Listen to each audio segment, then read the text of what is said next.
كعب بن عياز رضي الله تعالى عنه قال: سمعت رسول الله صلى الله عليه وسلم يقول: إن لكل أمة فتنة وفتنة أمتي المال۔ حضرت کعب بن عیاض فرماتے ہیں کہ میں نے حضور علیہ السلام کو یہ فرماتے ہوئے سنا: ان لکل امت فتنۃ، کہ ہر امت کے لیے ایک آزمائش اور امتحان کی چیز ہوتی ہے۔ وفتنۃ امتی المال، اور میری امت کے لیے آزمائش اور امتحان کی چیز یہ مال ہے۔ یہ حضور علیہ السلام کا مال کے حوالے سے امت کو متنبہ کرنا ہے کہ مال کتنا بڑا فتنہ ہے۔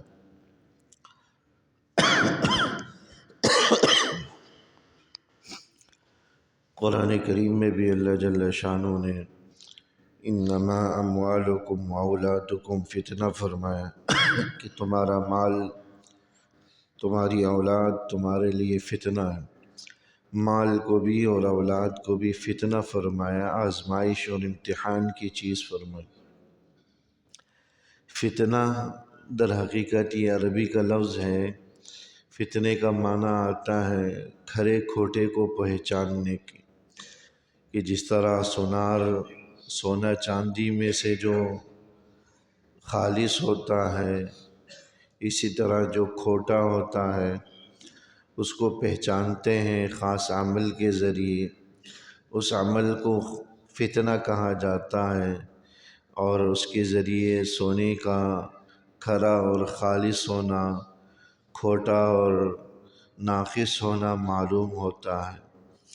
تو فتنے سے مراد جانچ پڑتال کہ کھرے کھوٹے کی پہچان ہو۔ تو حضور علیہ السلام نے اس امت کے لیے جو فتنہ اور آزمائش کی چیز قرار دی ہے وہ مال کو قرار دی ہے، کہ مال ہی کے ذریعے کھرے کھوٹے کی پہچان ہوتی ہے۔ یہ پتہ چلتا ہے کہ کون ایمان میں کھرا اور خالص ہے اور کون ایمان میں ناقص ہے اور نامکمل ہے۔ کہ مال مل جائے اور مال کے وجود کے باوجود بھی وہ اللہ کا نیک بندہ رہے، اطاعت کے ساتھ زندگی گزارے۔ عام طور پر مال کا خاصہ یہ رہا ہے کہ جہاں مال آتا ہے ساتھ میں وہ تکبر، انا، خود غرضی، خود پرستی، مال کی محبت، عہدے کی محبت، یہ ساری چیزیں ساتھ لے کر آتا ہے۔ پچھلی قوموں کو اگر ہم دیکھیں تو ان میں بیشتر پر جو اللہ کا عذاب آیا، جس کی وجہ سے انہوں نے اپنے رسولوں کی نافرمانی کی، اس کا ایک بڑا سبب مال کی کثرت تھی۔ قارون کو اللہ نے کتنا نوازا تھا کہ اس کے خزانوں کی چابیاں بھی ایک بڑی جماعت مل کر اٹھایا کرتی تھی، تو وہ اس کو اپنا مال، اپنی ذاتی حق سمجھا کرتا تھا۔ نتیجتاً وہ اللہ کے عذاب کی لپیٹ میں آیا۔ اسی طرح فرعون، حامان، نمرود، یہ وقت کے بڑے بڑے حکمران تھے جنہوں نے حکمرانی اور مال کے زعم میں آ کر انا ربکم الاعلیٰ کا دعویٰ کیا کہ میں تمہارا سب سے بڑا خدا ہوں، اور وقت کے انبیاء کی نافرمانی کی، تو مال ان کے لیے وبال بنا، فتنہ بنا، عذاب کا باعث بنا۔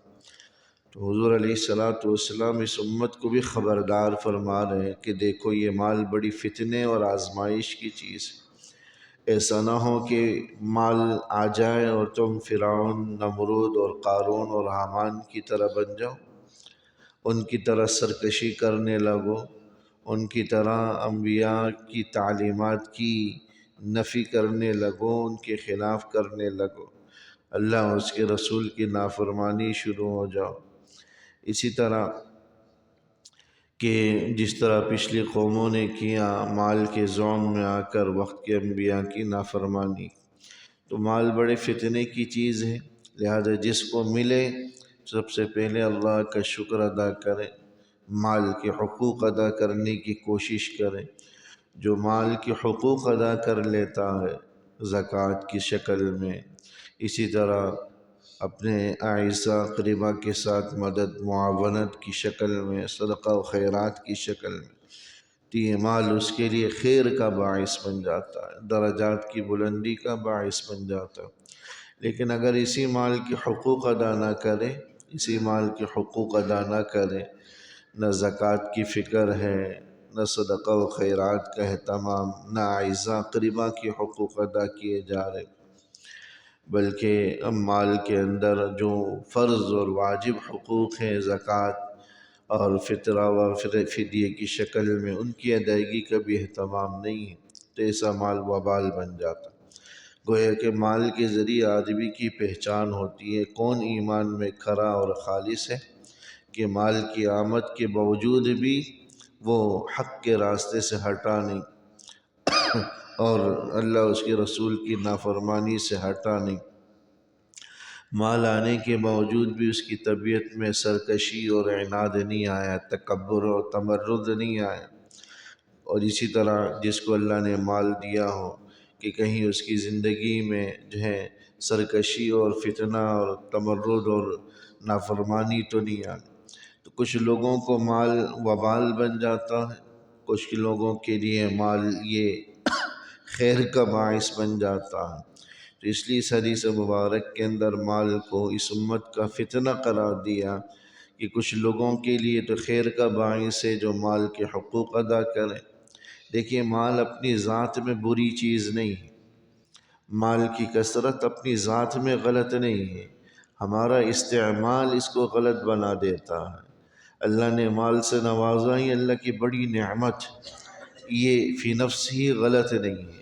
ایسے انگنت صحابہ تھے جن کو اللہ نے اربوں سے نوازا تھا، حضرت عبد الرحمن ابن عوف رضی اللہ تعالیٰ عنہ، حضرت عثمان غنی رضی اللہ تعالیٰ عنہ، ایسے جلیل القدر صحابہ، تابعین میں بڑے بڑے اولیاء بزرگان دین، بڑے بڑے مالدار گزرے، لیکن ان کے پاس جو مال تھا وہ مال کے حقوق ادا کرتے تھے۔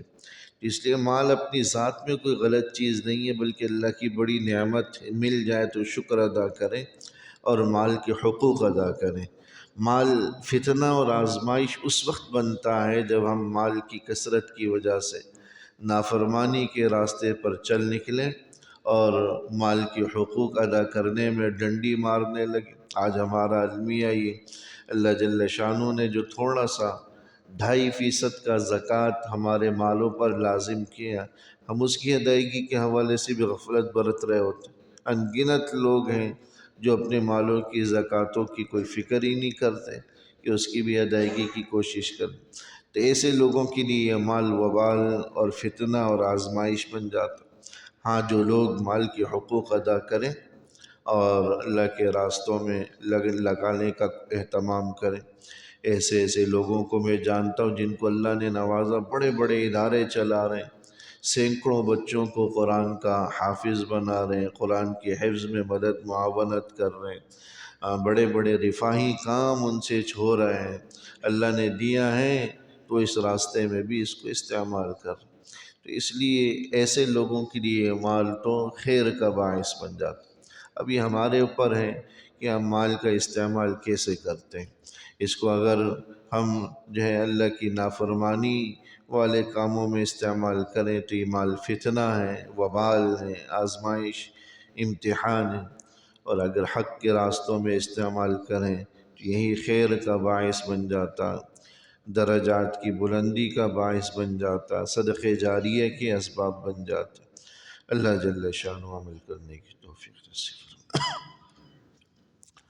ربنا تقبل منا انك انت السميع العليم وتب علينا انك انت التواب الرحيم، وصلى الله تعالى على خير خلقه محمد وآله وصحبه برحمتك يا ارحم